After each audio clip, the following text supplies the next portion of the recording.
Vamos a continuar con el discurso del aposento alto.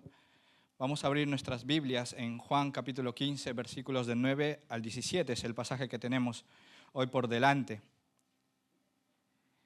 Como sabemos, como hemos venido hablando, el contexto de todos estos capítulos que vamos viendo es un contexto de angustia. Para los discípulos es un contexto en el que ellos pues, se sienten angustiados, sienten abandonados, sienten que su Señor les está dejando, ¿no? Sienten abandono, se sienten huérfanos. Porque les dice, vimos que al empezar el capítulo 13, vimos el amor, ¿no? que despliega el Padre porque ellos estaban angustiados, pero les dice que Él se va al Padre, ¿no? Y después le preguntan, muéstranos el camino, muéstranos al Padre. Ellos se sentían muy confundidos, no sabían no entendían lo que Jesús les estaba diciendo en ese momento. Más adelante seguramente los entendía. Es más adelante Jesús se va a sentar con sus discípulos y les va a dar una clase de teología extensa. Y dice, no, les empezó a hablar desde Moisés hasta los profetas, que era lo que ellos tenían hasta ese momento, ¿no? No existía el Nuevo Testamento como tal, porque no se había escrito, pero les va a hacer entender lo que todo aquello significaba, que era prácticamente que apuntaba a Cristo, ¿no? Entonces vamos a leer la palabra, dice así, versículo 9, como el Padre me ha amado, así también yo os he amado. Permaneced en mi amor. Si guardareis mis mandamientos, permaneceréis en mi amor, así como yo he guardado los mandamientos de mi Padre y permanezco en su amor. Estas cosas os he hablado para que mi gozo esté en vosotros y vuestro gozo sea cumplido. Este es mi mandamiento, que os améis unos a otros, como yo os he amado. Nadie tiene mayor amor que este, que uno ponga su vida por sus amigos. Vosotros sois mis amigos, si hacéis lo que yo os mando. Ya no os llamaré siervos, porque el siervo no sabe lo que hace su señor, pero os he llamado amigos, porque todas las cosas que oí de mi Padre os las he dado a conocer. No me elegisteis vosotros a mí, sino que yo os elegí a vosotros, y os he puesto para que vayáis y llevéis fruto, y vuestro fruto permanezca, para que todo lo que pidiereis al Padre en mi nombre, Él os lo dé. Esto os mando, que os améis unos a otros. Bien. En este pasaje, como vamos viendo durante todos estos capítulos, el Señor lo que hace es abrir su corazón, derramar amor sobre sus discípulos. Y Él les quiere mostrar un camino, una vida que permanece. No es algo efímero, sino es algo que está muy plantado, ¿no? El permanecer en su amor. Nos habla de permanecer en su amor, guardar sus mandamientos y recibir gozo y aprender de ese amor que se entrega. También les dice que les va a dejar de llamar siervos y se dirige a ellos como sus amigos. Amigos de un rey que los eligió para que ellos lleven fruto. Ese es el resumen del pasaje a grandes rasgos, ¿no? Permanecer en su amor, guardar sus mandamientos, recibir gozo, aprender de ese amor que se entrega, caminar como amigos con el Rey y que nos eligió para que ese fruto permanezca. Estas palabras son del discurso de despedida de Jesús hacia sus discípulos, porque si bien es cierto que Él volvería en ese momento, pues Él se estaba despidiendo de ellos porque partiría, ¿no? No solamente estaba anunciando que se iría al Padre, sino que también moriría en la cruz. Es un contexto muy íntimo de verdades en las que Él les está dando teología, les está dando promesas, no solo para ellos, sino también para que son aplicables a nosotros hoy en día. Les está hablando de un amor santo, un amor que ellos nunca habían visto y que no llegaban a entender en ese momento. Era un amor que en ese momento el Señor les estaba no solamente hablando de ellos, sino que también les muestra, como vemos en el capítulo 13, cuando les lava los pies de sus discípulos, ¿no? Si recordamos, este era un era una acción que lo hacía el siervo más bajo, el de menos rango, ¿no? Era algo separado para el siervo que importaba menos. Sin embargo, Jesús se lavó siendo su rey, siendo su señor, siendo su maestro, se levantó, se ciñó la toalla, agarró un lebrillo y les empezó a lavar los pies polvorientos de sus discípulos, ¿no? Como vimos, esto era una antesala de lo que sería la humillación que él pasaría en la cruz. De ese tipo de amor es el que les está hablando en este momento, ¿no? No es un amor que se interesa por uno mismo, sino es un amor desinteresado. El Señor no está improvisando frases sueltas o le está diciendo cosas como solamente vacías, ¿no? para consolar el corazón de alguien. El Señor no improvisa, no está... Es como cuando, no sé si habéis estado en alguna oportunidad cuando al niño se le muere la mascota y pues en nuestra ignorancia en algún momento dices, bueno, ya habrá pasado a mejor vida, pues, ¿no?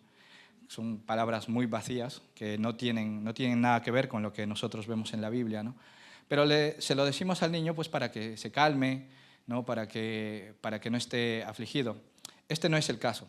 Jesús no les está dando palabras vacías o no les está dando lo primero que se les está pasando por la cabeza. No es ese tipo de consuelo el que el Señor les está dando. A ellos les está entregando una brújula. A ellos les está dando una brújula espiritual porque Él sabía que más adelante sus discípulos y nosotros pasaríamos aflicciones, pasaríamos persecuciones y tendrían debilidad, tendrían flaqueza, dudarían. Y ellos no estaban preparados para eso.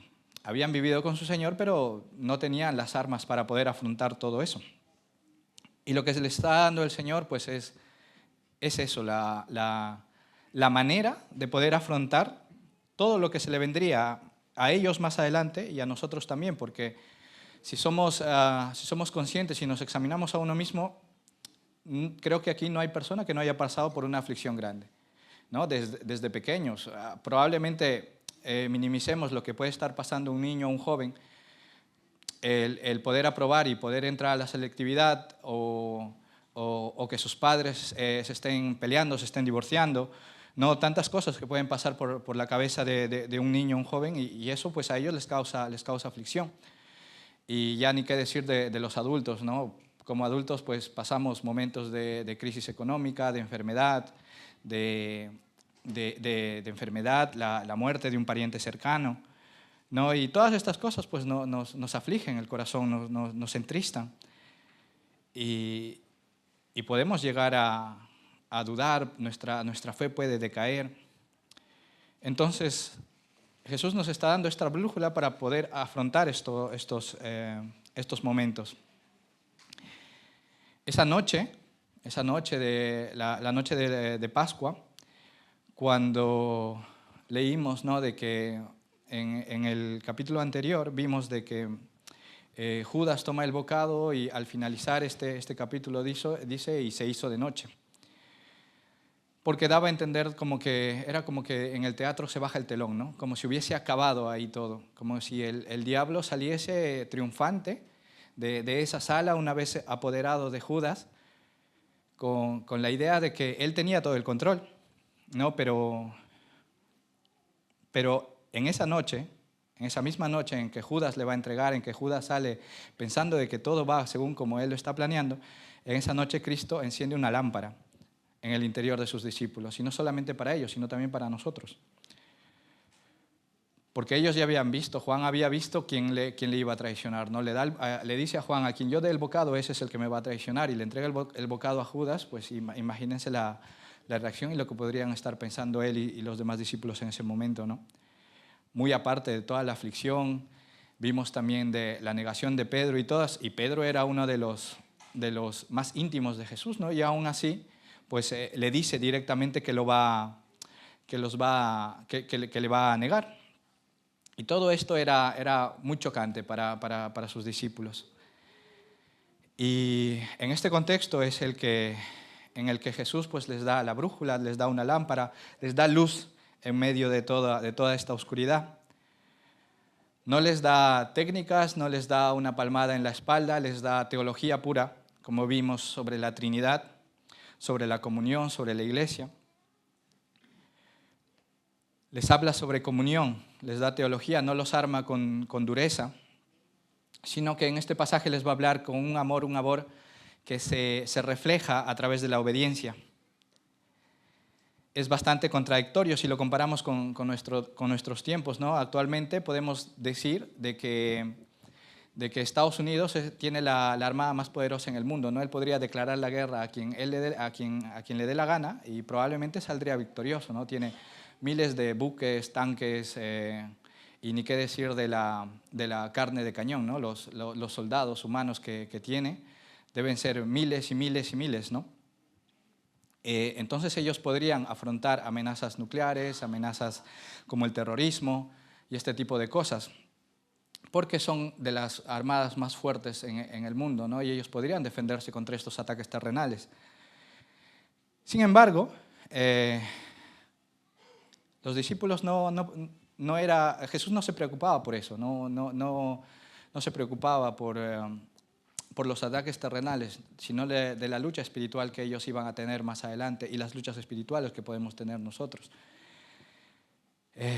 Luchas que se derivan de la persecución, el insulto, el vituperio, debilidad, duda, angustia, temor, ataques que vienen directamente al corazón del creyente. Y para esto lo que Él les dice es que deben obedecer. La solución a todo esto es la obediencia a Jesús. La obediencia a Jesús, la obediencia a Dios. El pasaje inmediatamente viene después de cuando nos habla de la enseñanza de la vid y de los pámpanos. Allí Jesús nos declara una vida fructífera, una vida bienaventurada, dichosa, cuando permanecemos y dependemos de Él. Ahora este pasaje nos va a explicar la atmósfera sobre la que se respira y se sostiene lo que decía en el pasaje anterior. Esa atmósfera es el amor de Cristo. Nos va a llamar a permanecer en el amor de Cristo. Permanecer en Él, permanecer en su amor, se expresa a través de una obediencia que brota de la fe y se alimenta de la gracia. Así que vamos a entrar de lleno en el pasaje, empezando por el versículo 9, que dice: como el Padre me ha amado, así también yo os he amado. Esta primera parte nos dice de que nos da una afirmación bastante gloriosa, ¿no? De que sabemos de que el Padre ama al Hijo de una manera que no podemos expresarlo por palabras. Y Él nos dice que así como el Padre ama a sus hijos, ama al Hijo, así también Él nos ha amado a nosotros. Ahora, Él cuando dice yo os he amado, tiene un significado mucho más profundo del que parece. Porque no está hablando solamente del amor desde que comenzó su ministerio, esos últimos 3 años que estuvo con sus discípulos y los llegó a conocer, estuvo con ellos todos los días, ¿no? Vimos que Él era su provisión y bueno, habían tenido una cierta relación, un nivel de relación, y no era un amor que nació en ese momento. Este amor se va mucho más atrás, desde antes de la fundación del mundo, cuando el Señor Dios elige a quienes va a salvar, a quienes va a amar. Se está refiriendo a ese amor que viene antes de la fundación del mundo. Además, este amor, aparte de ser puro, santo, total, pleno, profundo y personal e inteligente, también era un amor que, como os decía, viene desde la eternidad pasada. Con esta frase nos está diciendo que el Señor fue el que dio el primer paso. Él nos amó primero. Como decía Cristian, ¿no? Cuando estábamos arriba, Él fue el que dio el primer paso. Él nos escogió, Él nos amó primero. Amarle a Él no nace de nosotros. Cuando estamos en el mundo, no somos capaces de amarle a Él hasta que Él, en su grande amor y misericordia, te muestra su amor, te muestra la fealdad de tu pecado. Cuando te hace ver a ti mismo y sabes que no mereces ser salvado, y te das cuenta que aún así Él te ha salvado, pues es allí cuando nuestro corazón es transformado y podemos ver ese amor, podemos ser asombrados por su amor. Y a partir de ahí nos da la capacidad para poder amarle a Él de la manera que Él quiere, que en este caso es a través de la obediencia. Pero sin embargo, Él fue el que nos amó primero, Él dio el primer paso. No pensemos que nosotros le encontramos o que nosotros decidimos amarlo o que nosotros podemos amarle. Cuando hablábamos en los capítulos anteriores, cuando hablamos del contexto de qué es el mundo, decíamos de que el mundo, por más buena obra que haga el mundo, no nace de un corazón que demuestre amor, ¿no? Te puedo decir muy seguro que las grandes donaciones que hacen estrellas de rock o actrices, actores, que hacen para los niños de África, para combatir la hambruna, no nace de un corazón que está alineado a la voluntad de Dios. Por lo tanto, delante de Dios estas obras siguen siendo trapos de inmundicia, porque no nacen de un corazón que está lleno de amor. No son, seguramente muy en el fondo, si pudiésemos examinar ese corazón que está haciendo una buena obra, ¿no? Podríamos ver de que al final probablemente quiere que lo miren o quiere sentirse bien consigo mismo, quiere acallar una culpa probablemente, ¿no? Pero bueno, eso, el que puede estar más seguro es Dios, nosotros no podemos ver, pero sí que te puedo asegurar de que no es una buena obra que nazca del amor. Pero cuando Dios nos escoge y nos da la capacidad de poder amarle, sí que podemos realizar obras que nazcan del amor. Y estas obras son muestra del agradecimiento que podemos mostrar a Dios por lo que nos hace ver, ¿no? Por ese amor que derrama sobre nosotros, esa gracia que derrama sobre nosotros, a pesar de que nosotros no merecíamos nada. Podemos recordar en Juan 13:1, justo al comenzar el discurso del aposento alto, en la parte final dice que los amó hasta el fin, ¿no? Los amó hasta lo sumo, hasta no poder más. O sea, era un amor al máximo, era un amor que si vemos y recordamos lo que Él hizo en la cruz, es un amor que se humilló hasta el punto que no pudo más. Ese tipo de amor es el que nos está prometiendo, porque con ese mismo amor el Padre ama al Hijo y con ese mismo amor Él está diciéndonos que nos va a amar a nosotros. Es un amor que se humilla, es un amor que no le importó dar su vida por aquellos a los que Él decidió amar. El Padre también había hablado del amor que tenía por el Hijo. Si recordamos el bautismo, cuando estaba Jesús en el Jordán, en Mateo 3:17 le dice: "Este es mi Hijo amado, en quien tengo complacencia". Ese amor es el amor que el Padre tenía por su Hijo. Era un amor en el que se complacía al ver al Hijo. Era un amor que lo miraba y se sentía pleno. Ese mismo amor es con el que Jesús nos está diciendo que nos ama. Y con esto, porque recordando que nosotros primero no merecíamos este amor y no merecíamos que nos mire como el Padre mira al Hijo, nosotros deberíamos estar saltando sobre nuestras sillas en un pie, excepto mi mamá, obviamente. Así que alegrémonos de poder disfrutar de este tipo de amor, porque no es un amor vacío, no es un amor de palabras, es un amor que requiere sacrificio, ¿no? Es un amor actuado, no es un afecto superficial, sino que nos está comunicando el origen del amor eterno que sostiene a su pueblo. El amor del Padre hacia el Hijo es perfecto, es santo, es inmutable, es lleno de complacencia. Y ese mismo amor, sin medida ni sombra, se convierte en la fuente de la misión del Hijo. Ahora Jesús afirma que su amor hacia los discípulos participa de esa misma manera. Y no solo para los discípulos, porque cuando veamos en el capítulo 17, en la oración sacerdotal, veremos que todas estas promesas, todas estas palabras que les está dedicando a sus discípulos, no son solamente para ellos, porque después dirá: y también te pido por aquellos que creerán en mí por la palabra de ellos. O sea, tú, yo, que estamos hoy aquí, y todos los creyentes que han podido creer por lo que tenemos escrito en la Biblia, ¿no? en el Evangelio, se refiere a todos ellos que creen que el Señor es su Salvador. Entonces no se trata de un amor prestado, no es un amor frágil, sino un amor que nace del corazón trinitario y se derrama sobre nosotros. Cuando Cristo dice que nos ama, como el Padre le ama, está diciendo que el amor con el que nos recibe no depende de nuestros cambios de humor, no depende de nuestras actitudes, de nuestro comportamiento, no depende de si nuestra fe se rompe, si nuestra fidelidad se tropieza, si nuestra fe se enfría, cae. No depende de si contestamos mal a nuestra madre, no depende de si estamos en lugares donde no debemos. Si somos sus elegidos, Él nos seguirá amando.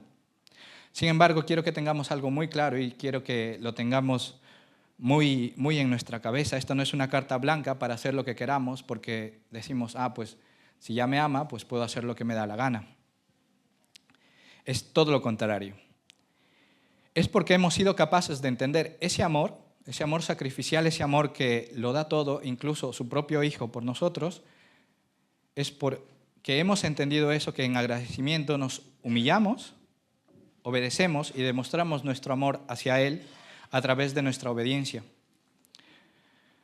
Y esto lo vamos a ver en el próximo versículo. Sin embargo, Jesús en este versículo acaba con un mandato que dice, ¿cómo permaneced en mi amor?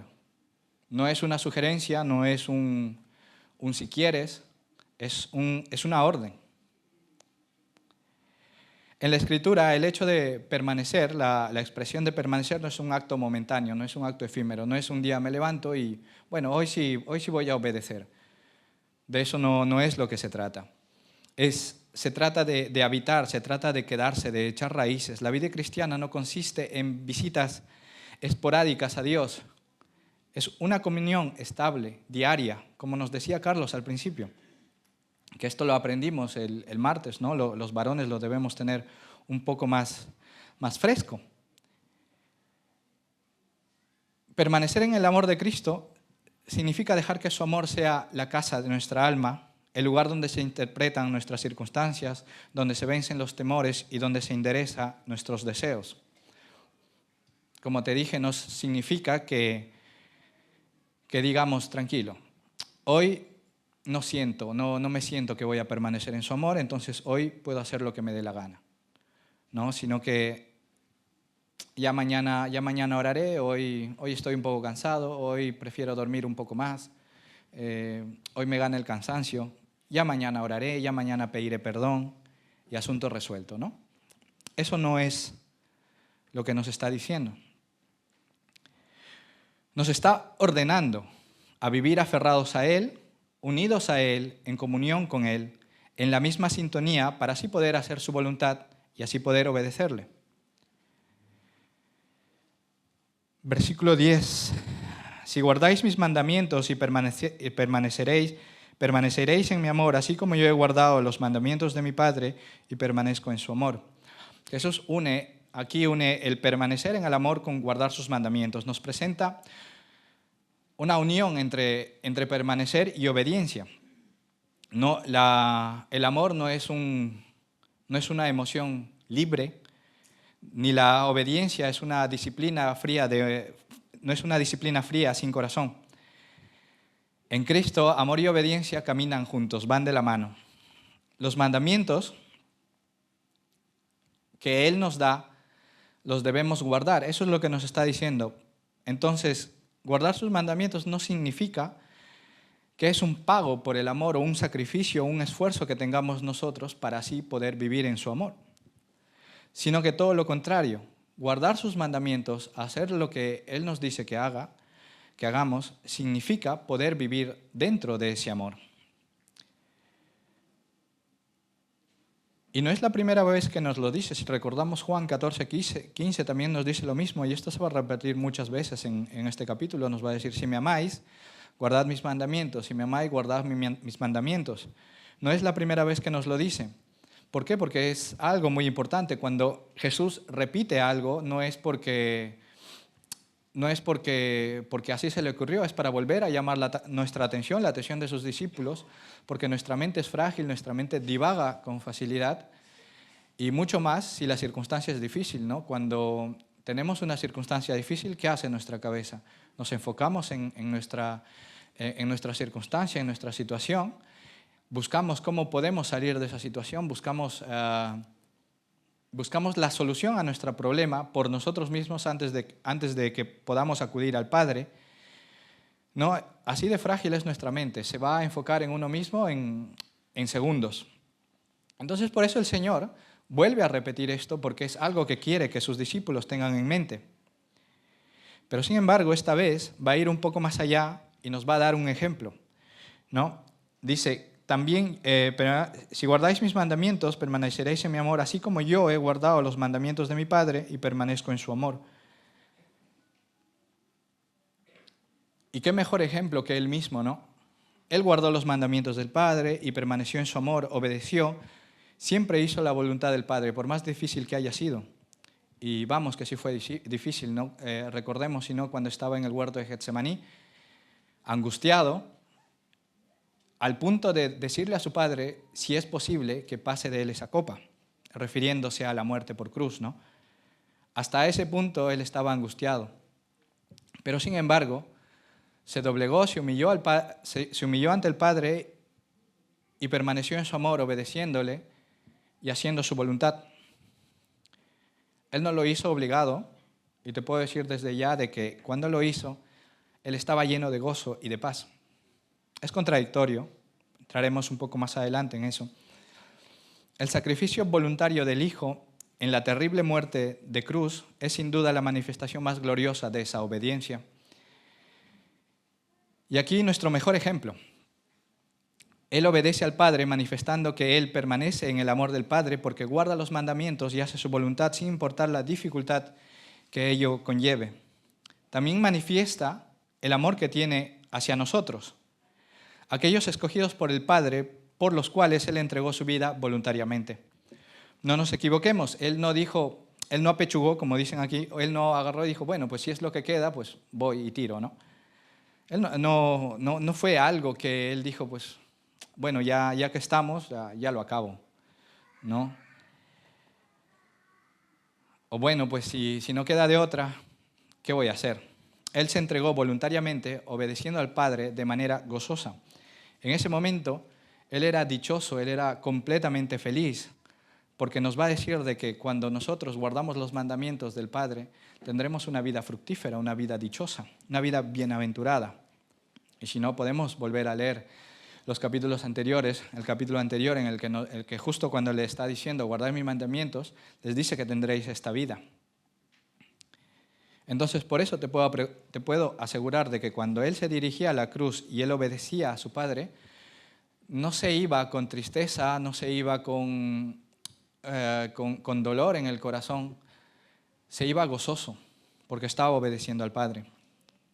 Él tenía el gozo del Padre. Él se gozaba en el Padre y tenía aquella paz, aquel gozo que este mundo no nos puede dar. En el capítulo anterior vimos, ¿no?, que Jesús le prometía a sus discípulos, mi paz os dejo, mi paz os doy. No os la doy como la da el mundo, ¿no? Era una paz que,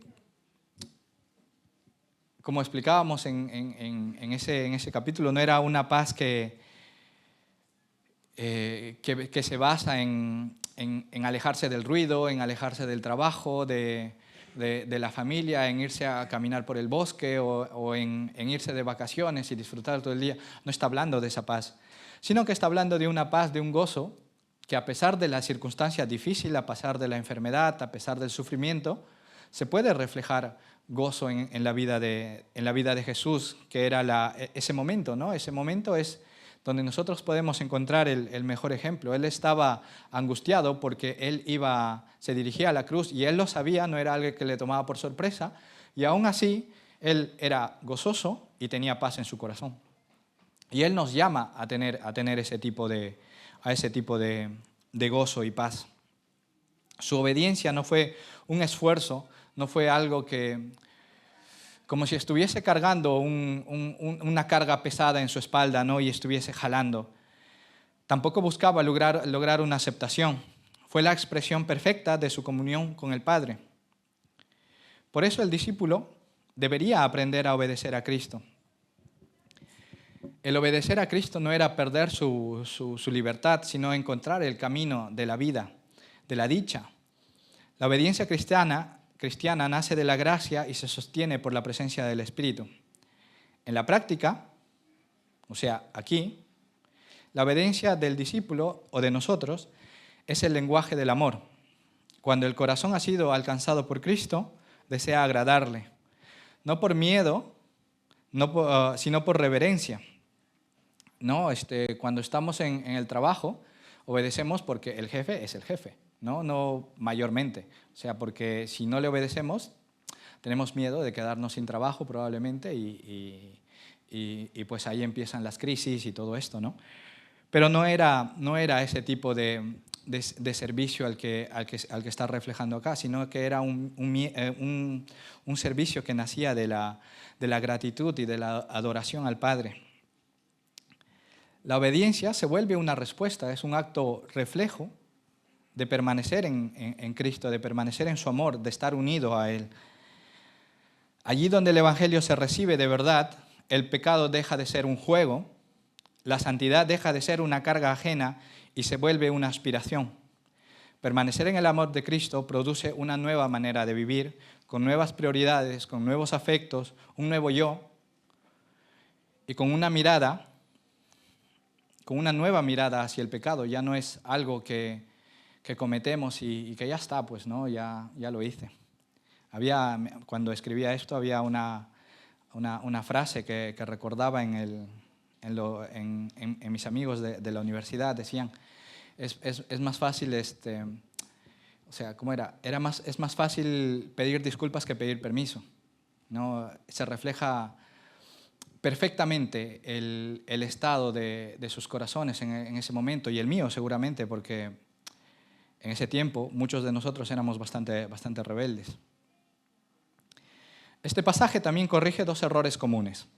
El primero es un cristianismo sentimental, sin obediencia, donde el amor se reduce a palabras suaves y la vida permanece sin cambio. Es una vida sin fruto, una vida estancada, ¿no? Ese no es la vida. Esa no es la vida cristiana, ese es un mero... es como venir los domingos porque es lo que toca, no se ve el fruto del que habíamos hablado anteriormente. Y el segundo es un cristianismo legalista, sin gozo, donde la obediencia se convierte en una escalera cuesta arriba para sentirse superior o un esfuerzo para intentar calmar una conciencia culpable. Jesús no da lugar a ninguno de los dos. Él llama a la obediencia que vive dentro del amor y a un amor que se expresa en obediencia. Versículo 11. Estas cosas os he hablado para que mi gozo esté en vosotros y vuestro gozo sea cumplido. En la versión de las Américas no dice cumplido, dice perfecto, ¿vale? Un gozo perfecto. El Señor nos declara el propósito de permanecer en Él, de estar unidos a Él. Nos dice, estas cosas os he hablado. ¿Qué cosas? Las cosas que nos viene diciendo en los pasajes anteriores. La promesa del Espíritu, el poder permanecer en Él, el poder permanecer en su amor, ¿no? Todas estas promesas, y anteriormente pues, nos está diciendo que mi gozo esté en vosotros y vuestro gozo sea perfecto, que es lo que os dije, que está en la Biblia de las Américas. Jesús no llama a los suyos a una vida gris, una vida aburrida, una vida en la que sufres y estás sumido en sufrimiento y todo es sufrimiento. Él ofrece su propio gozo, un gozo que a pesar del sufrimiento se puede reflejar en nuestras vidas. Podemos descansar en Dios, podemos tener paz en nuestros corazones, a pesar del sufrimiento, a pesar de la angustia. Ese gozo es el que viene de Él. Y ese gozo no lo vamos a encontrar acá. Ahí me gusta el deporte, me puede gustar los videojuegos, me puede gustar cantar, me puede gustar tocar un instrumento, me puede gustar estudiar, me puede gustar mi carrera, me puede gustar trabajar hasta altas horas de la noche, hasta no poder más. Pero todo esto no te va a producir ese gozo perfecto que nos está prometiendo el Señor hoy en día. Todo esto sí, lo puedes disfrutar porque nuestro cuerpo está hecho para disfrutar todo lo que el Señor nos puede dar en este mundo, ¿no? La comida, el trabajo, nuestros hijos, nuestros padres. Pero sin embargo, no todo esto te va a dar ese gozo del que el Señor nos está hablando. El Señor nos está hablando un gozo de que cuando estés sufriendo, tu corazón puede estar gozoso, tu corazón puede estar en paz, puede estar descansando en Él. Y esto es muy difícil, no es como que, bueno, estoy sufriendo y vale, pues ya está, voy a tener gozo. Porque es muy contradictorio, ¿no? Es algo que el mundo no lo va a poder entender y solamente aquellos que somos hijos de Dios, que estamos en una comunión constante con Él, porque démonos cuenta de que este gozo viene después de habernos dicho que debemos estar unidos en Él con el yo soy la vid verdadera, y después ahora con el permanecer en Cristo, permanecer en el amor en Cristo. El gozo viene después de todo esto. Entonces, si nosotros no tenemos una comunión con Él, como decía Carlos, diaria, no tenemos ese tiempo a solas con Él, ¿cómo esperas tener ese gozo en tu corazón, ese gozo que te ayude a enfrentar estas circunstancias difíciles? Ese gozo no va a aparecer, nos vamos a sumir en la dificultad, nos vamos a olvidar de que debemos mirar a Dios y nos vamos a concentrar en nosotros mismos. O sea, es una reacción en cadena. Empieza por una cosa que al parecer es pequeña, voy a dormir 5 minutos más y ya leeré mañana o leeré más tarde, pero más tarde se nos hace más tarde y no entendemos nada y se ha pasado el día, nos hemos sumido en tantas cosas del día a día, en el trabajo, en la familia, en los hijos, en los estudios, que al final esa comunión pues pasó a segundo plano. Entonces, ¿cómo esperas tener ese gozo?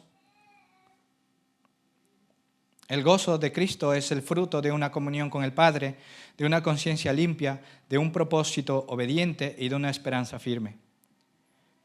Ese gozo es compatible con lágrimas, con sufrimiento, con tristeza, con lucha. Nuevamente podemos mirar nuestro mejor ejemplo, es Cristo. Miremoslo a Él siempre en estos momentos. Esa misma noche que Él está pronunciando estas palabras, que les está hablando de un gozo perfecto, esa misma noche Él sabía que se dirigía a Getsemaní, sabía que lo iban a arrestar y sabía por todo lo que iba a pasar después, la crucifixión, los golpes en la cara, las burlas, los insultos, los escupitajos, los clavos en las manos.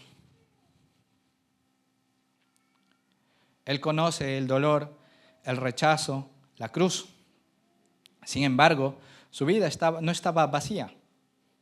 Su gozo no depende de la ausencia del sufrimiento, de la ausencia del ruido, de la ausencia de trabajo, sino de la plenitud, de la obediencia y de la certeza del amor del Padre. Allí permanecía. Cuando Jesús promete su gozo, está prometiendo una alegría profunda que nace de un vínculo con Él. Si no hay vínculo con Él, no esperemos tener este tipo de gozo. Jesús quiere ver este deleite íntimo, este gozo incomparable en el corazón de sus discípulos y de nosotros. Lo necesitaban ellos en ese momento porque ellos estaban confundidos, ellos estaban angustiados, estaban tristes. Y lo necesitamos nosotros igualmente y lo necesitaremos a lo largo de nuestras vidas porque pasaremos situaciones difíciles.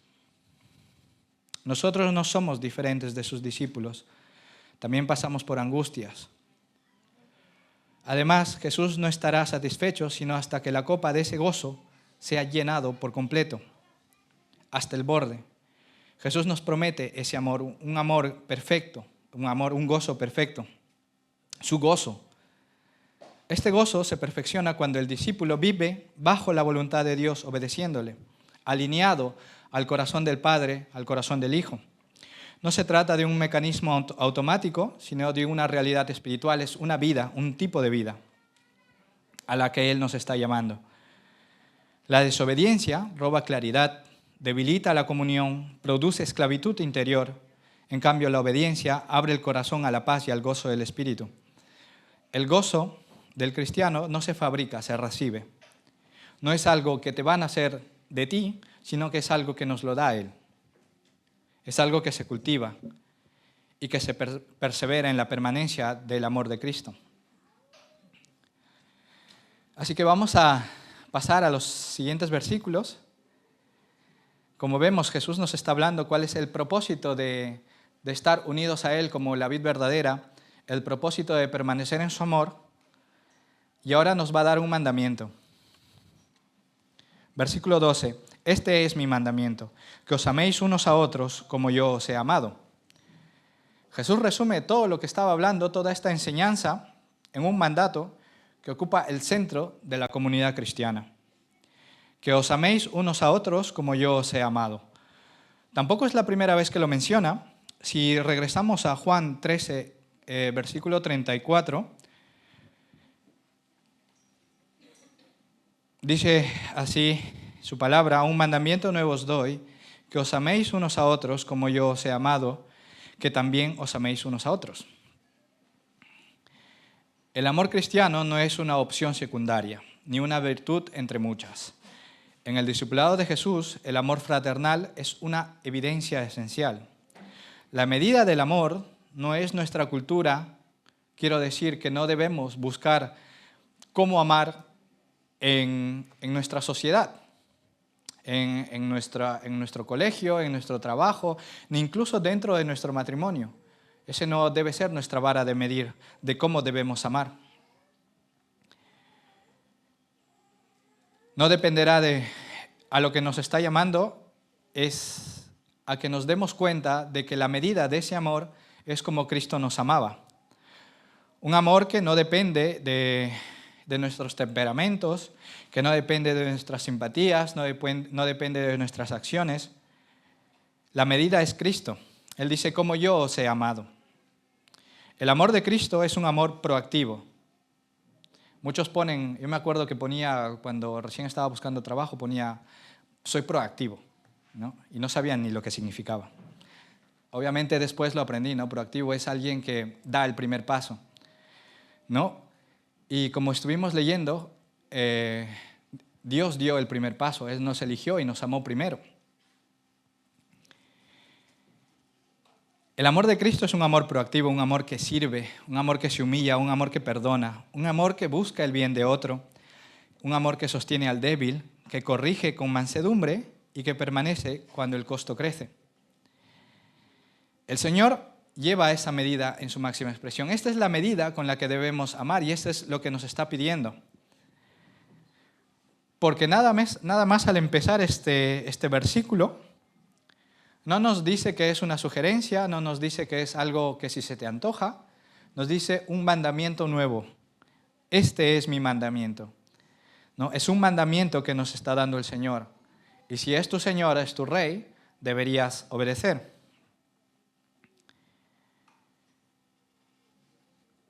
Después nos va a decir en el versículo 13, nadie tiene mayor amor que este, que uno ponga su vida por sus amigos. Hasta ahí. Nadie tiene mayor amor que este, que uno ponga su vida por sus amigos.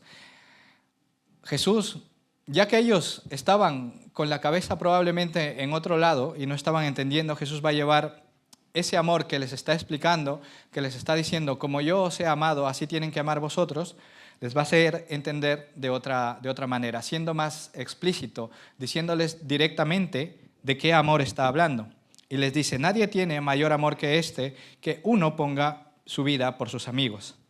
Entonces el pensamiento sería el siguiente, que debemos seguir amándonos unos a otros con el mismo amor que yo demuestro cuando doy mi vida por todos los que son verdaderamente mis amigos.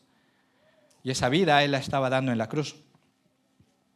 Jesús no está ofreciendo una frase poética, no les está dando un poema, les está anunciando el significado de la cruz. El significado de la cruz era un derrame de amor pleno, tanto para los discípulos como para los que creerían por la palabra de ellos más adelante. Nosotros, tú y yo que estamos hoy aquí. Ese amor se definía por entrega. El amor del Evangelio no se reduce a palabras, sino que se prueba en sacrificio. La iglesia nace al pie de la cruz y por eso su amor debe tener la forma de la cruz. Tú y yo estamos hoy aquí porque Él se sacrificó. Su amor fue tal que dio su vida y se entregó a sí mismo. Nadie le obligó, Él se entregó por aquellos que son verdaderamente sus amigos. Ese es el amor que Él quiere que tengamos entre nosotros. Ese amor es ese amor es el amor con el que el Padre ama al Hijo, y de esa manera nos ama Dios a nosotros también. Si leemos Juan 3:16, que es un versículo muy conocido, dice: porque de tal manera amó Dios al mundo que ha dado a su Hijo unigénito para que todo aquel que en Él crea no se pierda, mas tenga vida eterna. Dios dio a su Hijo unigénito por nosotros. ¿Por qué? Por amor. Probablemente un padre terrenal, ¿no? Muchos de acá, daría gustosamente la vida por su hijo, ¿no? Si su hijo está, no sé, alguien le está encañonando con una pistola, pues diría: tómame a mí, me pongo yo y deja libre a mi hijo. Seguramente lo haría, y lo haría gustosamente, ¿no? Porque es su hijo, porque hay un amor allí, hay un amor muy, muy fuerte, ¿no? Entonces, seguramente y gustosamente daría la vida por su hijo, por su hija o por su esposa. Pero yo te pregunto, mira al que está a tu lado y pregúntate: ¿darías la vida por el que está a tu lado? La respuesta es bastante difícil. Probablemente diríamos que sí, pero no estaríamos tan seguros, o probablemente callaríamos porque al hacerlo nos daríamos cuenta de que estaríamos mintiendo, porque la respuesta es difícil. No es algo que nos nazca del corazón, pero estamos llamados a ese tipo de amor sacrificial. Probablemente querramos decir que sí, pero no lo haremos. Y por eso nos quedemos callados y nos lo pensemos. No, pero ese amor es el que Cristo nos está demostrando. De ese amor es el que Cristo nos está hablando hoy. De ese amor estaba hablando a sus discípulos porque ellos necesitaban esto para afrontar las situaciones que ellos estaban pasando en ese momento y las que pasarían más adelante. No es opcional, es un mandato. No es: ama a tu prójimo de la manera que tú quieras. Hasta si hay un nivel de 0 al 100%, ámalo hasta el 50%, o al 75%, o al 80%. Es: ámalo con la plenitud del amor que yo os he amado. ¿Y cómo nos ha amado el Señor? Entregándose a sí mismo por nosotros. Ahora te quiero poner una imagen mental. Digamos que somos capaces de morir por nuestros amigos, de morir por el que está a nuestro costado, que nos entregamos gustosamente y con gozo por aquel que está a nuestro costado. Supongamos, porque es muy difícil. Pero ahora te pregunto lo siguiente: ¿darías la vida por tu enemigo? ¿Por aquel que te insulta? ¿Por aquel que te golpea? ¿Por aquel que te clava la mano?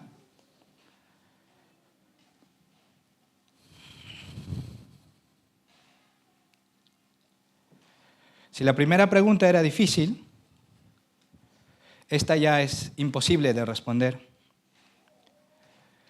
Porque la respuesta más natural es que digamos que no. No moriría por mi enemigo. Ahora, imagino que vosotros habéis visto La Pasión de Cristo, ¿no? Muchos de nosotros seguro que la hemos visto. A mí no me gusta, porque demuestra mucho y probablemente muy poco de lo que pasó Cristo en aquella cruz, en todo el Vía Crucis, ¿no? Desde que fue encadenado hasta que llegó allí. Y allí lo vemos ensangrentado, golpeado, pero cuando a ti te dan un golpe en la cara, de un día al siguiente día no está como está ahora, ¿no? Está todo hinchado, amoratado, ¿no? Entonces, imagínate al Señor yendo a la cruz, golpeado, ensangrentado, cansado, sediento. Ten esa imagen en tu cabeza. ¿No? Él estaba sediento, él fue golpeado, él fue insultado, escupido, abofeteado por muchos de los que estaban ahí, muchos de los que le veían pasar. Y aún así, sabiendo que ellos le harían esto, sabiendo que nosotros también le escupiríamos a la cara, que le daríamos la espalda cada vez que pecábamos,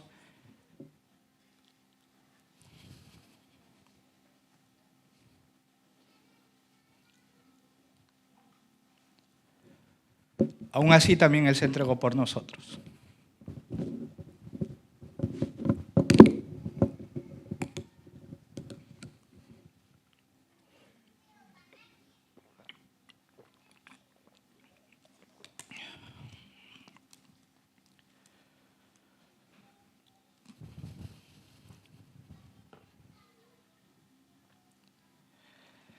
Él sabía que se entregaba por ti y por mí, por aquellos que le estaban, bueno, no todos, por aquellos que Él había elegido.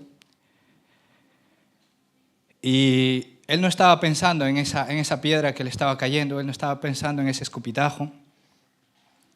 Él estaba pensando en el amor que Él tenía, para que tú y yo hoy podamos disfrutar de ese amor que nos está hablando hoy, de ese gozo que nos promete en este pasaje, y de esa paz y del Espíritu que nos prometió en el capítulo anterior, y de esas oraciones contestadas cuando nuestra voluntad se alinea a la voluntad del Padre y a la voluntad del Hijo, para que nosotros hoy podamos disfrutar de todas estas promesas. Él tenía eso en la cabeza cuando Él se estaba entregando.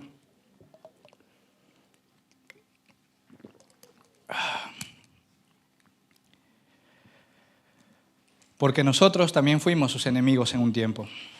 No nacimos siendo cristianos. No nacimos amándole. Nosotros también fuimos sus enemigos con cada acto de desobediencia, con cada acto de rebeldía, con cada acto era como tirarle una piedra, como escupirle a la cara. Y allá afuera, en el mundo, hay muchos de ellos que lo siguen haciendo, siguen siendo enemigos de Dios, siguen siendo enemigos de Jesús. Y muchos de ellos también son escogidos de Él, y por muchos de ellos también Él murió por ellos. Para que cuando llegue el momento, cuando el Espíritu llegue a sus corazones, ellos puedan verle, para que nosotros podamos verle, y nos demos cuenta de ese amor, de ese grande amor que Él derramó en la cruz, de ese amor abnegado, de ese amor entregado por cada uno de aquellos que Él escogió. Poner la vida no se limita al martirio. En la vida ordinaria de la iglesia, poner la vida se manifiesta también en disposición, en constante renuncia al egoísmo. Significa escoger el bien del hermano por encima de nosotros mismos, por encima de nuestro orgullo, de nuestro control o de nuestra comodidad. Significa cargar con cargas ajenas, significa sostener al que cae, significa compartir recursos, significa proteger la reputación del otro, ser paciente. Ese no es un amor natural, ese no es un amor que el mundo te va a hablar afuera en el mundo. En el mundo no se habla de este tipo de amor. Es un fruto del Espíritu, lo cual es evidencia de permanecer en Cristo, de estar unidos a Cristo y de permanecer en su amor. Ahora, hermanos, ¿cómo cargas con cargas ajenas? ¿Cómo sostienes al que cae? ¿Cómo proteges la reputación del otro? Esto no es algo que alguien haga en el mundo o que le nazca del amor. Pero tú y yo, que somos regenerados, tú y yo podemos hacerlo. Justamente porque hemos sido regenerados, justamente porque tenemos la capacidad de poder agradar a Dios, es porque podemos hacer todas estas cosas. Pero no es solamente el orar antes de dormir por el hermanito que está pasando alguna aflicción, o al momento de levantarnos, acordarnos de que nos ayude en el trabajo, de que ayude en el trabajo a cierto hermano. Hacerlo está bien. Saber que un hermano está en aflicción está bien. Orar por él está bien. Pero también es venir a las reuniones de oración. También es ir a las reuniones de grupo de hogar. ¿Por qué? Porque es en estos grupos donde el hermano comparte sus aflicciones.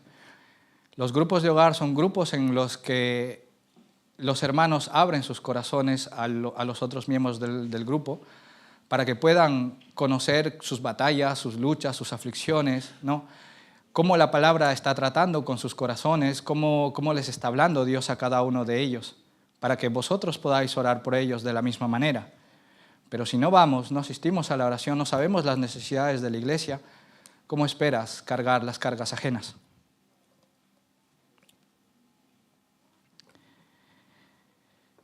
También los cafés son una parte importante de conocer las aflicciones del hermano. Si tú llegas a las 11 de la mañana y apenas acabe el culto y ya estás tomando el coche para irte a casa, ¿cómo esperas hablar con el hermano y conocer qué le aflige?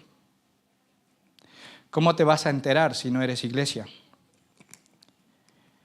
Pidamos al Señor, sé que no es fácil, muchos tenemos muchas cosas que hacer, tenemos que ir a cocinar, tenemos que recoger al niño, a la niña, tenemos trabajo, llegamos tarde, tenemos que estudiar. Es muy cierto, muchos tenemos diferentes situaciones, pero pidamos al Señor que nos dé este tipo de amor sacrificial, que nos preocupemos por la iglesia, por el hermano, para que podamos batallar juntos, ¿no? Pedro Blois, en el retiro de iglesia, hace un año, hace 2 años, nos hablaba que la iglesia era donde nosotros nos desarrollábamos, ¿no? Donde nosotros crecíamos espiritualmente. Pero ¿cómo esperas crecer espiritualmente si no eres iglesia? Versículos 14 y 15. Vosotros sois mis amigos si hacéis lo que yo os mando. Ya no os llamaré siervos, porque el siervo no sabe lo que hace su Señor, pero os he llamado amigos, porque todas las cosas que oí de mi Padre, os las he dado a conocer. Jesús nos está mostrando una nueva relación, nos está mostrando de que ya no somos, o que ya no nos va a tratar como siervos, ¿no? Nosotros, cuando leía este pasaje, me acordaba del ambiente en el que trabajo, ¿no? Tenemos un jefe que es el CEO de la empresa y pues él viaja por el mundo haciendo los tratos, haciendo los contrato por aquí, contrato por allá, ¿no? Y todo esto. Lo cual yo prácticamente de lo que él hace pues estaré enterado el 10%, ¿no? Porque hay algunas cosas que sí me toca ver. Pero el que está más abajo, el operario, pues no tiene ni idea de lo que se está haciendo más arriba, ¿no? Es esta misma relación que ellos tenían con la servidumbre en el pueblo judío. El amo hacía lo que a él le placía, ¿no? Y el siervo no sabía lo que se estaba haciendo, ¿no? Si él vendía la parcela, no le incumbía saber los negocios que hacía su amo. Pero ¿cómo es un amigo? ¿No? El Señor nos está diciendo que nosotros seremos sus amigos si hiciésemos lo que Él nos ha mandado. Esta expresión coloca toda la fuerza en la responsabilidad humana. Hay una parte que nosotros tenemos que hacer, no es que el Señor lo va a hacer todo, que el Espíritu lo va a hacer todo, sino que hay una parte que es la responsabilidad humana. Hay una parte que nosotros tenemos que cumplir. Lo bueno de todo esto es que Dios nos da todo lo que necesitamos para realizarlo, siempre y cuando nuestra voluntad esté alineada con el Señor. Recordemos que venimos del capítulo anterior en el que nos dice que todo lo que pidamos en su nombre, Él nos lo dará, siempre y cuando nuestra voluntad esté alineada con el Padre. Si recordáis, es la referencia del Lamborghini, ¿no? Si pedimos un Lamborghini, no te lo va a dar, a menos que lo necesite para su ministerio. Pero muy difícil. Pero si tú pides por denuedo, si tú pides por entendimiento de la palabra, si tú pides por amor para poder compartir con el hermano, para poder entenderle, para poder cargar sus cargas, seguro que te lo va a dar. Porque nos alineamos a la voluntad del Padre, a la voluntad del Hijo, ¿no? Entonces Él nos da lo que necesitamos para realizar estas cosas a través del Espíritu. Recordemos que el ministerio del Espíritu es instruir, guiar, dar convicción de pecado. Solos definitivamente no podríamos hacer todas estas cosas. Menos mal, Dios nos echa un cable. Pero sí que somos responsables de lo que hacemos con la sabiduría que nos da, con nuestra actitud luego de que veamos nuestro pecado. Si deseamos hacer caso omiso de que cuando el Espíritu nos está hablando y sabemos que es un pecado y lo acallamos, responderemos ante un tribunal, responderemos ante un juzgado, ¿no? Y pagaremos por todas estas cosas que decidimos hacer o cómo actuamos, ¿no? Aquí nos está estableciendo una amistad basada en méritos, no está estableciendo una amistad basada en méritos humanos. Está describiendo el carácter de la relación que Él mismo crea en su gracia. Jesús llama amigos a quienes Él rescata. La amistad con Cristo no elimina su señorío, Él sigue siendo su Señor. La amistad con Cristo transforma la obediencia porque la convierte en una obediencia de comunión. El discípulo no obedece a un amo distante, sino a un Salvador que es cercano, alguien al que Él se puede acercar, alguien al que Él puede acercarse a pedirle entendimiento, alguien al que Él se puede acercar a pedirle ánimo, que le escuche, que le anime, ¿no? Si nos ponemos en ese contexto, en momentos de dificultad, no es lo que hablábamos de quién era el Espíritu Santo, ¿no? Era otro como Jesús, de la misma clase, llamado a estar al lado nuestro, ¿no? ¿Y qué era Jesús para sus discípulos? Era todo, era aquel que les escuchaba, aquel que les proveía, aquel que les animaba, aquel que les enseñaba la palabra. Ese es el ministerio del Espíritu. Y con Él es que podemos tener, a través del Espíritu, es que podemos sentir a ese Salvador cercano. El discípulo obedece a quien le amó primero. Obedece a quien habla con verdad, no para humillar, sino para salvar. Y luego podemos ver la distinción que hace el Señor. Dice, no, ya no os llamaré siervos, porque el siervo no sabe lo que hace su Señor, sino que nos llamará amigos, porque todas las cosas que oí de mi Padre os las he dado a conocer. Como os decía, el que está más arriba, el amo, pues no le daba cuentas al siervo, mucho menos si es el siervo que lavaba los pies de las personas que entraban al recinto, ¿no? Pero la relación con un amigo es diferente, es más íntima, más cercana. Todos en algún momento hemos tenido un amigo con el que compartimos nuestras dolencias, nuestras aflicciones, ¿no? Si hemos sido bendecidos, contaremos con un amigo en Cristo en el que sabemos que nos va a aconsejar conforme a la palabra, pero eso no quita que cuando conocemos un amigo del mundo, nuestra actitud sigue siendo la misma. ¿En quién confiamos en ese amigo para contarle, pues, en qué estamos batallando o esa intimidad que hay, ¿no? En los niños, en los jóvenes, por ejemplo?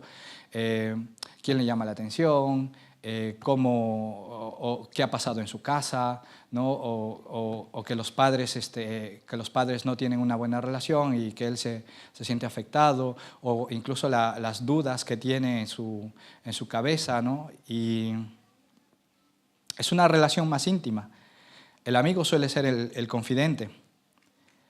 Para ese entonces Jesús les había dicho a los discípulos todo lo que había oído del Padre, cosas tales como por qué el Padre lo había enviado a la tierra, por qué iba a dar su vida, por qué tenía que alejarse de la tierra, qué haría al regresar, a dónde se iba, cómo se podía salvar el hombre. En resumen, todo lo que acabamos de ver en los capítulos anteriores. Les había incluso revelado el misterio de la Trinidad, como tuvimos la oportunidad de ver en el capítulo anterior, cuando se enfatiza la proximidad de la comunión entre el Maestro y sus discípulos. Ya no resulta apropiado el nombre de siervos, sino que también podemos pensar que el trabajo del siervo es duro, cansado, no siempre es ligero de llevar. Pero ¿qué nos dice Jesús respecto a esto? Llevad mi yugo sobre vosotros y aprended de mí, que soy manso y humilde de corazón, y hallaréis descanso para vuestra alma, porque mi yugo es fácil y ligera mi carga. Jesús nos está diciendo que la vida cristiana es una vida de revelación. El Evangelio no es un mandato ciego, es luz, es una apertura del corazón. Cristo no oculta la intención del Padre, sino que la revela. Él comparte con los suyos la verdad del reino. Entonces, ser amigo de Cristo significa vivir en confianza y en claridad. Cristo nos habla en su palabra, Cristo nos instruye por su Espíritu, Cristo nos deja en ignorancia espiritual, nos muestra el carácter del Padre, la realidad del pecado, la belleza de la santidad, el poder de la gracia, el propósito de la iglesia y la esperanza futura. Es una revelación alimentada por la obediencia.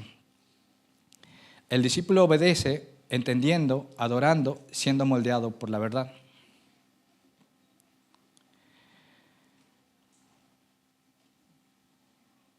Entonces, vamos a pasar al versículo 16 y vamos a ver cuál es la misión de todo esto que estamos viendo anteriormente.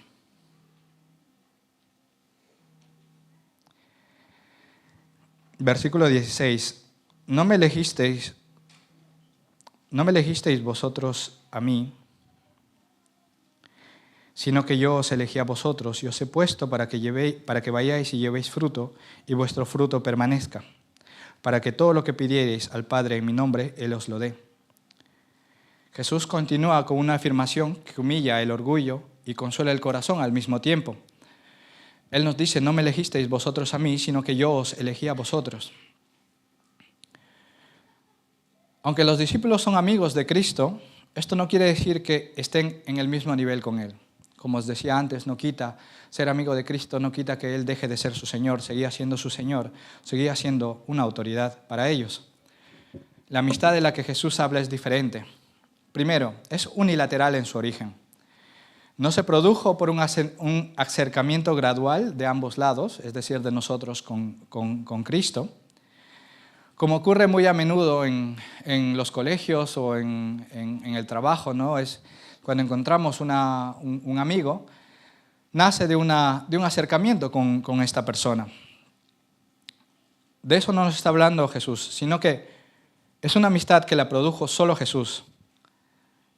Las palabras, no me elegisteis vosotros a mí, sino que yo os elegí a vosotros, muestran el carácter libre, independiente y espontáneo del amor de Cristo. El fundamento del amor por nosotros nunca está en nosotros, siempre está en Él.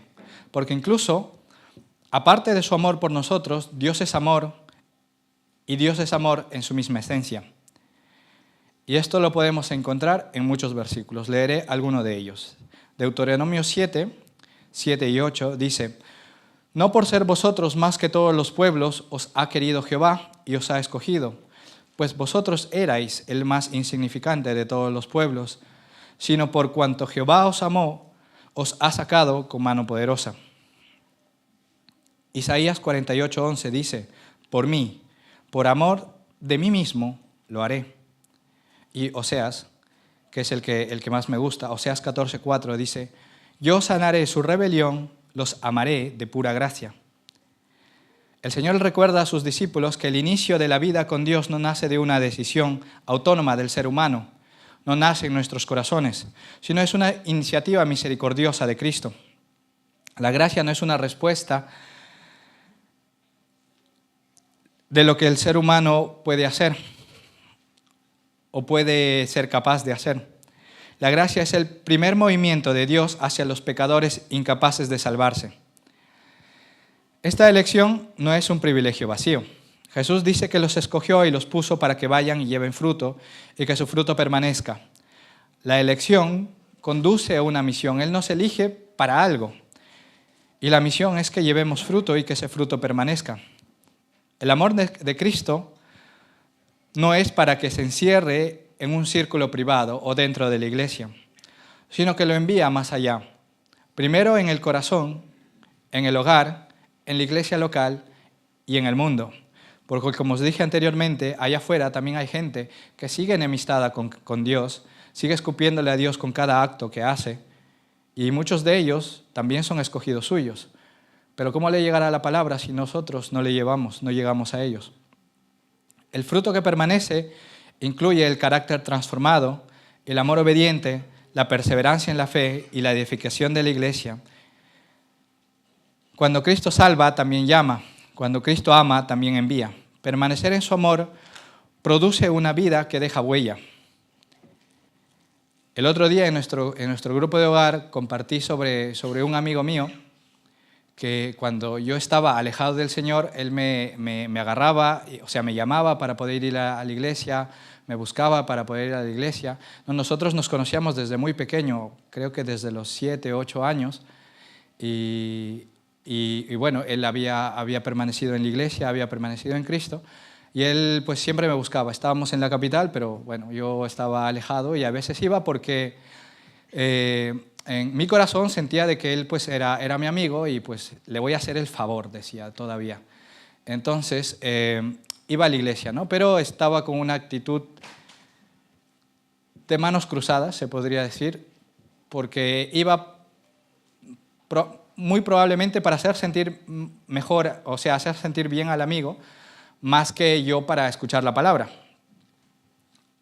¿Vale? Y estuvimos así mucho tiempo, no iba todos los domingos, y ni siquiera iba a los domingos, iba a las reuniones de jóvenes, y iba, si soy muy bueno, 2 veces al año o 3, o sea, probablemente 1 vez al año, ¿vale? Pero él estaba todos los sábados diciéndome para ir, ¿no? Y después pasó que él se fue a Chile para hacer una maestría o algo así, pero siempre me escribía y me decía para que vaya, ¿no? a la iglesia. Y cuando hablaba con él, cuando yo le veía, Dios me había permitido ver el fruto en su vida. Veía su perseverancia, su paciencia, que tuvo mucha paciencia conmigo, ¿no? Veía el amor no solamente por mí, porque pertenecía a ahí le decían redes, a los grupos de hogar le decían redes, y podía ver el amor no solamente conmigo, que era un amigo muy pequeño, ¿no? Sino que con los otros miembros del grupo, de la red, y él buscaba que ellos lleguen al Padre, ¿no? Su acto de servicio era muy grande, y eso fue una de las cosas que cuando yo me acerqué al Señor, o cuando el Señor me hizo ver su amor. Me recuerdo aquella vez, y cuando fui a la iglesia, lo que yo oré aquella vez era que yo quería lo que él tenía, lo que mi amigo tenía, el amor, la paciencia que se podía ver en su vida, ¿no? ¿Por qué? Porque ese fruto, como habíamos visto en el pasaje anterior, es un fruto que la vida cristiana se refleja a través de ese fruto, ¿no? Si no hay fruto, esa vida no es cristiana. La unión con Cristo produce fruto. Y es de ese fruto que nos está hablando aquí la palabra, ¿no? El fruto que permanece tiene una cualidad distinta del éxito momentáneo. Es algo que deja huella, y a mí me dejó huella, ¿no? Me acordaba de eso, y eso era lo que le pedía al Señor cuando me volví hacia Él, y era lo que anhelaba, ¿no? No es para acumular reconocimiento, sino llevar un fruto que glorifique al Padre, como podríamos ver en el versículo 8 del mismo capítulo. La permanencia de este fruto también está ligada a la permanencia en Cristo y a la unión con Él. Permanecer en Cristo se recompensa con el dar frutos, y a través del dar frutos también con la oración contestada, que es lo que nos va a decir en este mismo versículo. Dice, para que todo lo que pidiereis al Padre en mi nombre, Él os lo dé. En el capítulo anterior nos dice, podemos ver la relación que hace entre Él y el Padre. Por si no lo habíais notado, Él dice, y todo lo que pidiereis en mi nombre, yo os lo daré. Pero aquí nos está diciendo, para que todo lo que pidiereis al Padre en mi nombre, Él os lo dé, ¿no? Al final nos está haciendo ver que tanto Dios como Él eran el mismo Dios. Nos hace ver esa relación en el Padre. ¿Por qué? Porque, como también habíamos visto en los capítulos anteriores, es que todo está conectado. La voluntad del Padre la voluntad del Hijo está alineada a la voluntad del Padre, porque Él ama al Padre, le obedece y hace los mandamientos del Padre. Si nosotros de la misma manera le amamos a Cristo, también nuestra voluntad estará alineada con su voluntad, porque guardamos sus mandamientos y le obedecemos.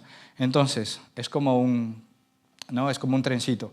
Si uno dirige para un lado, pues los otros vagones van a ir por ese lado, ¿no?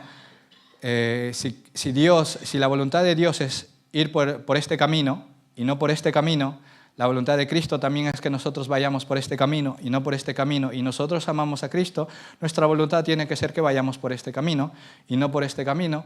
Y si pedimos al Señor que nos dé lo que necesitamos para poder ir por este camino, nos lo va a dar.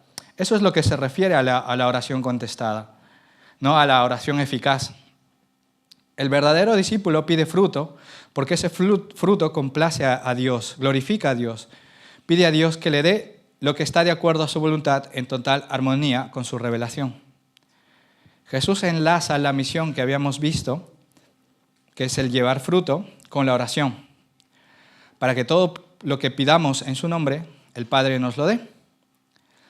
Orar en el nombre de Jesús no es repetir una fórmula religiosa, y esto también ya lo habíamos visto porque no es la primera vez que nos está hablando de esto. Justamente cuando nos está hablando de lo mismo en el capítulo 13, vimos que no era decir cualquier oración, decir lo que nos salga, lo que nos dé la gana, y al final poner en el nombre de Jesús para que lo haga. No es una fórmula, no es pedir el Lamborghini en el nombre de Jesús y que al siguiente día te lo dé. No, orar en el nombre de Jesús significa pedir bajo su autoridad, según su carácter, con un corazón alineado a su voluntad. Es acudir al Padre apoyados en la mediación del Hijo, confiados en su obra y sometidos en su propósito. En el contexto de este pasaje, esta promesa se entiende dentro de la vida que permanece y da fruto. El discípulo que habita en el amor de Cristo aprende a querer lo que Cristo quiere. ¿Por qué? Porque está alineado con su voluntad. Si Cristo quiere que entendamos su palabra, que vivamos con gozo, pues nuestra voluntad debe ser que vivamos con gozo, que guardemos su mandamiento y que le obedezcamos. Nuestros deseos comienzan a ser purificados. Nuestras peticiones se vuelven más centradas en la gloria de Dios y en la santidad, en la edificación de la iglesia y en la extensión del evangelio. Así la oración se convierte en un medio de comunión y de misión. Esta promesa, lejos de alimentar caprichos, sostiene la obediencia. El Padre no deja solo que Cristo, no nos dice que solamente Cristo ha amado y enviado. El Padre escucha, el Padre provee, el Padre sostiene. La oración es una expresión de dependencia humilde. La vida que da fruto no se construye con autosuficiencia, sino con rodillas dobladas, humildad y un corazón que confía en el Padre. Y vamos a pasar ya al último versículo, que es muy pequeño, es como un sello al final de todo este pasaje, y dice: esto os mando, que os améis unos a otros. El pasaje termina con una frase que actúa como un candado, como un sello. Esto os mando, que os améis unos a otros. Jesús repite el mandamiento que ya nos había mencionado en el capítulo anterior. ¿Por qué? Porque, como os decía, sabe cómo es el corazón y la mente humana, sabe que nos dispersamos, que nos distraemos, que cuando pasamos por una situación difícil, en vez de mirar arriba, nos miramos a nosotros mismos y buscamos cómo yo puedo resolver mi situación, con mis propias fuerzas. Cuando Jesús repite una cosa, no lo hace porque le da la gana, sino que porque está intentando llamar nuestra atención, porque lo que está diciendo es algo importante. El creyente puede ser fiel en muchas áreas y aún así descuidar el amor. Puede defender doctrinas con precisión, puede estudiar teología, pero aún así puede herir con dureza. Puede servir con actividad, puede venir todos los domingos, puede asistir a todas las reuniones, puede cantar muy fuerte, puede levantar las manos, pero hacerlo sin ternura, sin amor. Jesús ancla el discipulado en el amor fraternal. De nada sirve que me lea los libros de John Piper, de Martin Lloyd-Jones, de Charles Spurgeon, si al ir a la iglesia estoy esperando que me sirvan, que en vez de yo hacer, estoy esperando que ellos hagan por mí, si estoy esperando que me ofrezcan el asiento en vez de yo ir a ofrecer el asiento, si estoy esperando que los demás sirvan cuando hay mucha necesidad en la iglesia y estoy esperando que otros lo hagan.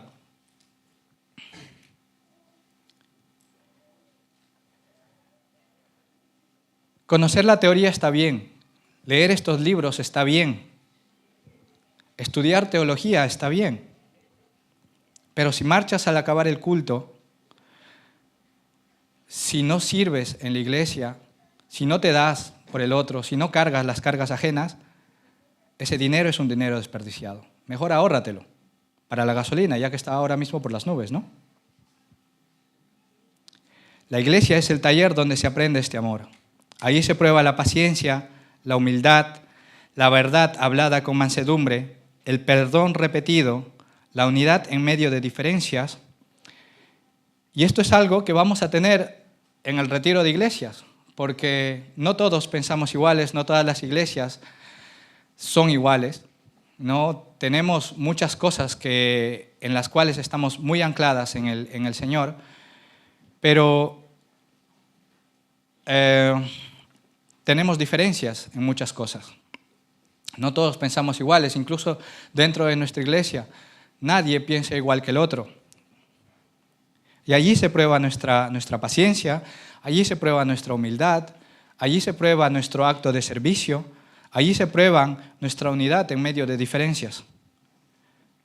Este amor del que nos está hablando Jesús no es un amor superficial, es una comunión sostenida por la verdad.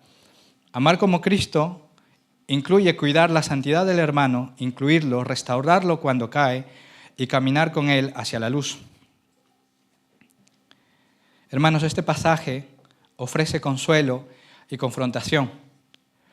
Consuelo porque Cristo no llama a permanecer en un amor inseguro, a un amor frágil, a algo débil, como puede ser el amor nuestro, sino que nos invita a habitar en un amor firme, a un amor que no depende de nuestras acciones, un amor que no depende de nuestro estado de ánimo, sino un amor firme, un amor nacido desde el centro de la Trinidad.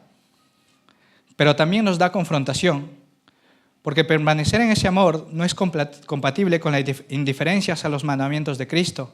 Como os decía, no es una carta blanca para que nosotros hagamos lo que nos dé la gana. El discípulo real, el creyente de verdad, tiene forma, y es obediencia y amor fraternal.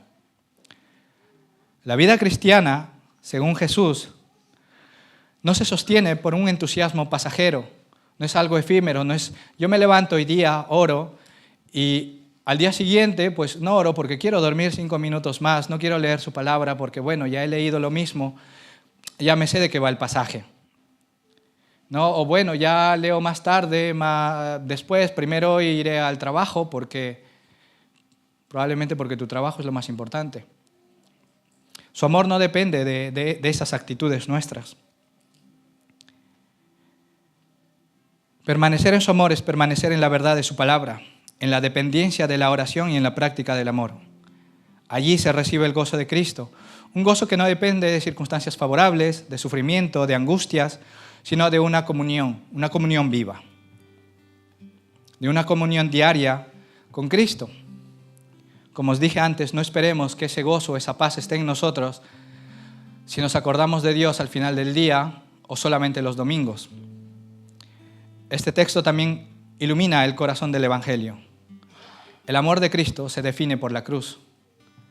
Como dije antes, no hay mayor muestra de amor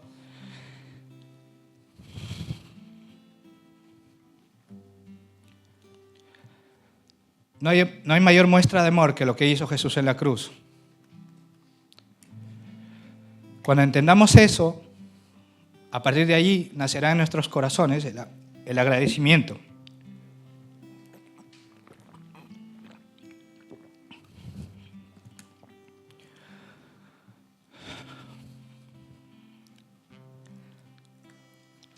De allí entenderemos toda la gracia que fue derramada sobre nosotros. A partir de allí podremos guardar sus mandamientos y demostrar el amor que decimos tener por Él. Y así poder obedecerle. Él puso su vida.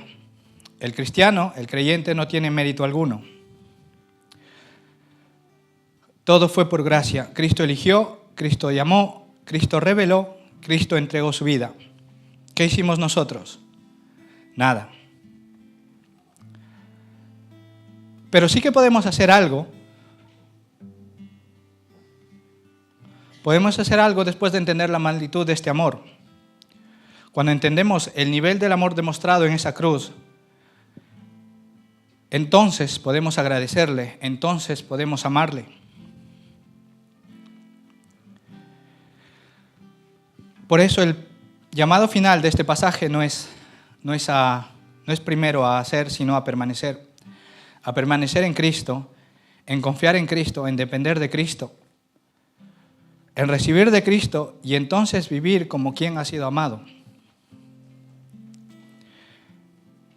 Y si alguno todavía vive lejos de Cristo y necesita entender este amor, si necesita no, sino que necesita entender el amor verdadero que se encuentra en la cruz, el amor que fue derramado en la cruz, acércate a Él.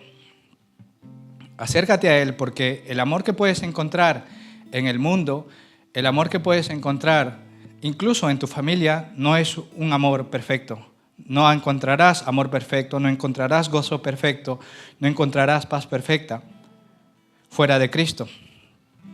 Fuera de Cristo lo que hay es esfuerzo, es dureza, es fragilidad y paz pasajera. No habrá gozo perfecto fuera de Él. En cambio, en Cristo hay perdón, hay nueva vida, hay paz y hay gozo que vienen de Dios y fruto que permanece. Solo en Cristo podemos tener esto. Si tú que estás sentado allí quieres disfrutar de todas estas promesas, no solamente de este gozo perfecto, de esta paz perfecta, sino del Espíritu, hablándote al corazón, instruyéndote, dándote entendimiento cuando estés leyendo su palabra, dándote convicción de pecado, ánimo en la dificultad, te invito a que te acerques al Padre y pidas y clames por tu alma. Hermanos, que el Señor nos conceda vivir dentro de su amor, con obediencia humilde, con gozo sobrio, con afectos nuevos y con un amor que refleje lo que nosotros vimos en la cruz. Que nuestras relaciones sean moldeadas por el Evangelio y que cada paso en nuestra vida sea una evidencia de que Cristo sigue siendo la vid verdadera, el amigo fiel y el Señor que nos eligió para su gloria. Oremos.